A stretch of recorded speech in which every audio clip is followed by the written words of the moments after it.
चलो अब हम लोग basis of cash basis accrual basis of accounting का 2019 ऑनर्स का क्वेश्चन करेंगे। तो पहले क्वेश्चन पढ़ लेते हैं। From the following information ascertain income for the year ended 31 March 19 according to accrual basis. कौन सा बेसिस से बनाना है? वो एक्रूवल में। एक्रूवल का मतलब क्या होता है? जो इस साल का इनकम रहेगा वही ऐड करेंगे, जो इस साल का एक्सपेंस होगा वो ऐड करेंगे, चाहे पैसा दिया हो चाहे पैसा नहीं दिया। और इनकम में चाहे पैसा मिला हो चाहे पैसा नहीं मिला हो, अगर अक्रूड भी होगा, अगर 2019 का पैसा होगा 31 मार्च का तो इधर ऐड होगा इनकम में। अब इसी नॉलेज के साथ एक बार क्वेश्चन देख लो। Income received in cash for the year ended 31 March 19 is 2 lakh. कितना रुपए मिला? 2 lakh. Accrued income as on 31 March 2019 कितना है? अक्रूड इनकम ऐड होगा कि नहीं? अक्रूवल बेसिस बना रहे तो अक्रूड इनकम क्या होगा? ऐड होगा। Income received in advance, income during the year ended 31 March 19, तो बोल रहे ये पैसा ऑलरेडी ऐड किया हुआ है 2 लाख रुपया। तो हम लोग ये एडवांस पैसा जो 2 लाख में ऐड है इसको हम लोग क्या कर देंगे? माइनस कर देंगे। और standing expense as on 31 March 2019, तो खर्चा नहीं दिया तो भी ऐड होगा 2019 का। और prepaid expense as on 31 March 2019 का, तो प्रीपेड एक्सपेंस क्या जाएगा तुम्हारा? माइनस होगा। तब हम लोग इसको समझ के साथ बनाएंगे। तब देखो, सबसे पहले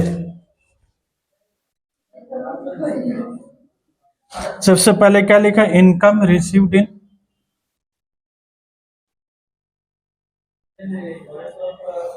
इनकम रिसीव्ड इन कैश, ठीक है, फॉर द ईयर 31 मार्च 2019। कब का पैसा मिला? वो 31 मार्च 2019 का। कितना रुपया मिला है तुमको? 2 लाख रुपया, ठीक है। अब आ जाते हैं accrued income. Accrued income as on 31 March 2019, तो अक्रूड इनकम क्या होगा? ऐड हो जाएगा। 35,000 इसमें क्या करेंगे? ऐड कर देंगे। उसके बाद जो इनकम रिसीव्ड इन एडवांस है, जो एडवांस में पैसा मिला है 19 में, कब का पैसा मिल गया? 2020 का, तो पैसा क्या हो जाएगा? 2019 के लिए लेस हो जाएगा। क्यों? क्योंकि हम लोग कौन सा अकाउंटिंग बना रहे? Accrual basis. अक्रूवल बेसिस क्या बोलता है? जो 2019 के इनकम है बस वही लेंगे।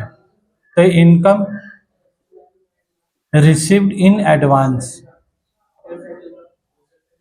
Income received in advance as on 31 March 2019। कितना रुपया एडवांस है तुम्हारा? 20,000 रुपया।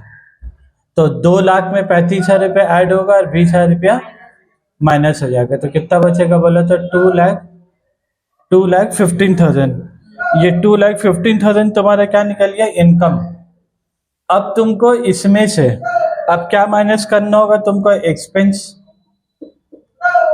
इसमें से क्या माइनस करना होगा? खर्चा।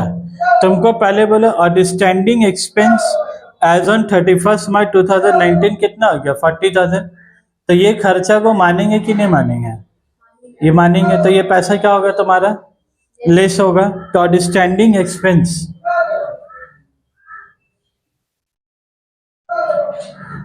आउटस्टैंडिंग, ये पैसा भी देना बाकी है, दिया नहीं है, लेकिन उसके बाद भी यह भी रिकॉर्ड हो जाएगा। तो outstanding expenses as on 31 March 2019, तो कितना रुपया माना जाएगा तुम्हारा? 40,000 रुपया माइनस। अब प्रीपेड को माना जाएगा तुम्हारा? नहीं माना जाएगा। तो प्रीपेड वो लोग दे चुका है, एक्चुअली वो लोग प्रीपेड एक्सपेंस ना कर चुका है एज ऑन 31 मार्च 19 में, तो खर्चा दे चुका, लेकिन हम लोग तो खर्चा नहीं मानेंगे। तो वो होना चाहिए लेस, ऐसे होना चाहिए, लेकिन हम लोग को यहाँ पर क्या करना होगा? Add. Prepaid expense actually they चुके हैं, तो जिसके लिए हम लोग को उसका रिवर्स एंट्री पास करने के लिए प्रीपेड एक्सपेंस क्या करना होगा? ऐड कर देंगे। तो prepaid expense as on 31 March 2019, मतलब ये लोग ऑलरेडी खर्चा कर चुका है। तो प्रीपेड एक्सपेंस कितना हो गया तुम्हारा? 30,000। तो देखो 2,15,000 माइनस 40 प्लस 30 कितना आएगा? -10। तो 2,15,000 से माइनस दे जाएगा तो कितना बच जाएगा तुम्हारा 2,05,000। तो ये 2,05,000 तुम्हारे क्या आएगा नेट इनकम, ठीक है। एज पर ये नेट इनकम कौन सा कंसेप्ट है बाबू, एक्रूअल बेसिस। तो इसको यहाँ पर एक्रूअल बेसिस, तो यहाँ लिख दो net income as per accrual basis.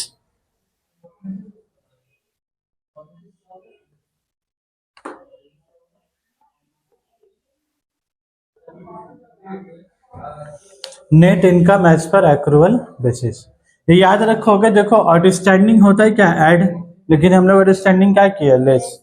Prepaid होता है क्या, लेस, हम लोग यहाँ क्या किया, ऐड किया। तो बेसिस वाले में तुमको बस यही खाली ध्यान रखना, ठीक है। अब उसके बाद देखो 2019 ऑनर्स के बाद अब क्या है तुम्हारा 2020 ऑनर्स, वो इम्पोर्टेंट क्वेश्चन है मेडिकल प्रैक्टिशनर के ऊपर में। तो ये बना लिया हम लोग, इसको सेव कर देते हैं और उसको अलग से फिर बनाते हैं 2020 ऑनर्स